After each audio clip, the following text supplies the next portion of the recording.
हमारे चैनल को सब्सक्राइब कीजिए और नोटिफिकेशंस पाने के लिए बेल आइकन दबाना मत भूलिए।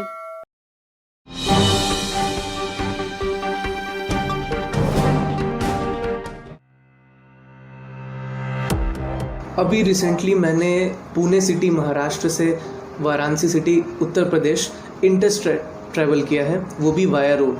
वाया रोड इसलिए क्योंकि हमारे पास कोई दूसरा ऑप्शन नहीं था, कोई भी पब्लिक ट्रांसपोर्ट फैसिलिटी अवेलेबल नहीं था। रोड जर्नी के लिए सबसे पहले हमें ई पास जनरेशन के लिए फॉर्म फिल करना था। ई पास जनरेशन का फॉर्म आपको वेरियस स्टेट गवर्नमेंट्स के ऑफिशियल वेबसाइट्स पे मिल जाएगा। उसमें जो फॉर्म आता है उसको आप फिल करिए।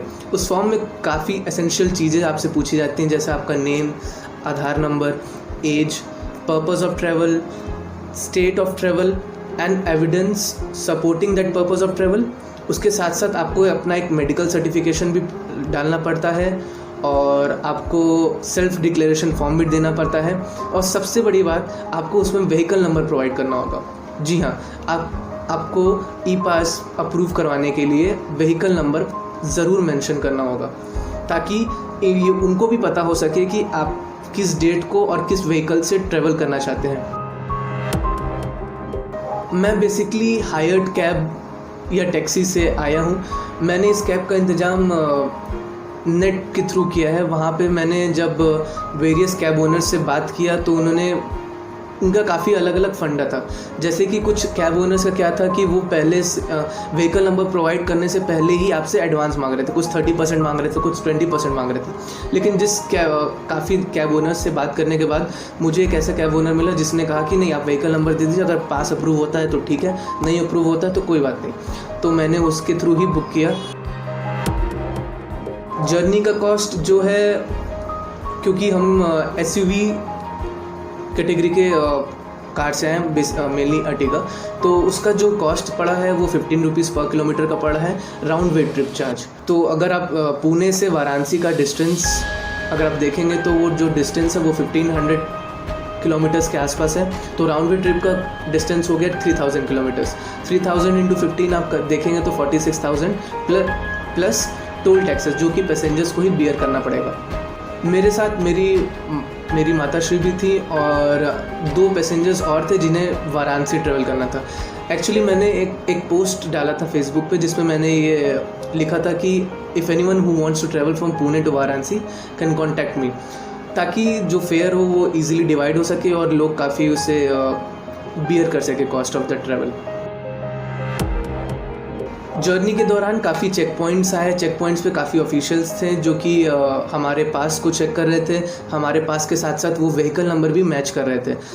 तो विद इन महाराष्ट्र मेरे ख्याल से शायद 5 से 6 चेक पॉइंट्स का सामना हमें करना पड़ा। और जब हम मध्य प्रदेश पहुँचे तो मध्य प्रदेश और महाराष्ट्र के बॉर्डर पे जो चेकिंग हुई, काफ़ी स्ट्रिक्ट चेकिंग हुई। वहाँ पे उन्होंने व्हीकल नंबर ऑफ़ पैसेंजर्स के साथ साथ पूरे कार को भी अच्छे से मॉनिटर और इवेल्युएट किया। उसके बाद हमें फर्दर ट्रैवल करने का परमिशन दिया। इस कंप्लीट रोड जर्नी के दौरान हमने अपने खाने पीने का व्यवस्था अपने घर से ही किया था, क्योंकि इस कोविड-19 के टाइम बाहर खाना वैसे भी उचित नहीं है। और दूसरी बात है कि रोड्स और हाईवेज़ पे जितने भी रेस्टोरेंट्स या ढाबास थे वो बंद थे। अगर खुले भी थे तो उसमें कस्टमर्स नहीं थे। तो ये अच्छा कि हम लोग अपने घरों से ही अपने ईटेबल्स और मोस्टली पैकेज्ड मटेरियल्स लेके ही जर्नी कवर करने के लिए निकले थे। और जहाँ तक बात है रेस्ट की और proper during the journey sleep की, तो हम लोगों ने दोनों रात पेट्रोल पंप, मतलब कि जहाँ पे प्रॉपर लाइटिंग थी, वहाँ पे अपना कैब पार्क करके वहाँ पे हम लोग कार के अंदर ही दोनों रात सोए। जब मैं बनारस पहुंचा, ठीक है, तो जब मैं बनारस पहुंचा और वहाँ से अपने proper native home town Mughalsarai, जो कि चंदौली में है, 15 किलोमीटर्स फ्रॉम वाराणसी, तो वहाँ पे 2-3 जगह थर्मल स्क्रीनिंग हो रही थी। लेकिन मुझे सबसे सही ऑप्शन लगा कि सबसे पहले आप अपने घर में इंटर होने से पहले अगर आप डिस्ट्रिक्ट हॉस्पिटल जाके अपना चेकअप करा सकते हैं तो वो काफ़ी बेस्ट रहेगा, क्योंकि वैसे भी आपको होम क्वारंटीन होना है। जब हम डिस्ट्रिक्ट हॉस्पिटल गए तो वहाँ पे प्रॉपर सोशल डिस्टेंसिंग के साथ साथ लोगों को चेक किया जा रहा था। वहाँ पे लोगों की प्रॉपर थर्मल स्क्रीनिंग हो रही थी। वहाँ पे लोगों से पूछा जा रहा था कि आपको कोई किसी प्रकार का कोविड के सिम्टम्स हैं कि नहीं, जैसे खांसी, बुखार या चेस्ट पेन या कोई अदर ऐसे सिम्टम्स। उसके बाद वो थर्मल स्क्रीनिंग करके फिर एक रिपोर्ट जनरेट कर रहे थे, फिर उस रिपोर्ट पे स्टैम्प कर रहे थे, ताकि फिर उसमें वो आपको अप्रूव कर सके कि जी हाँ, आप एलिजिबल है 14 डेज़ होम क्वारंटीन के लिए।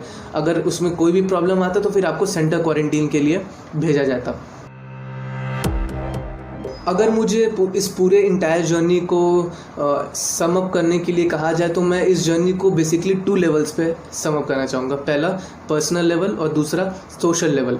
पर्सनल पे बात करें तो ये जर्नी काफ़ी हेक्टिक तो था, मगर आप मेंटली फिट हैं और इस 2 दिन के जर्नी को ट्रैवल करने के लिए रेडी हैं with following proper precautions, because prevention is better than cure.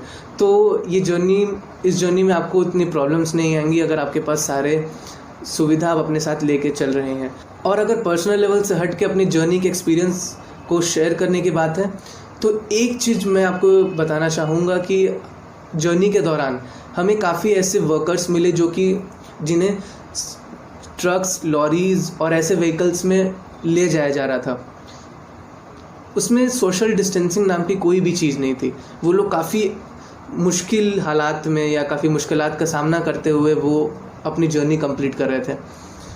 इसके साथ साथ एक अच्छी बात मुझे और लगी कि इन वर्कर्स को फीड करने के लिए हाईवेज़ पे लोकल MLAs या MPs या सोशल वर्कर्स या कुछ इंडिविजुअल हाउसहोल्ड्स ही कैंप्स और हाईवेज़ और रोड्स पे आके इनको ईटेबल्स या इनको फूड आइटम्स प्रोवाइड कर रहे थे और इनको पानी के बॉटल्स, वाटर बॉटल्स और ऐसे उनको चीज़ें प्रोवाइड कर रहे थे, जो कि देख के काफ़ी अच्छा लगा और काफ़ी यूनिक भी था मेरे लिए। ये कहानी अभिनव की थी। ऐसे हज़ारों लाखों अभिनव होंगे जो अपने घर से दूर फंसे हुए। कुछ हैं जो अपनी कैब या अपनी प्राइवेट व्हीकल से आ सकते हैं, कुछ हैं जो पैदल चले आ रहे हैं। अगर आपसे कोई हेल्प हो पाए तो प्लीज़ हेल्प करिए, और अगर कोई वीडियो पसंद आए तो प्लीज़ लाइक, शेयर और सब्सक्राइब।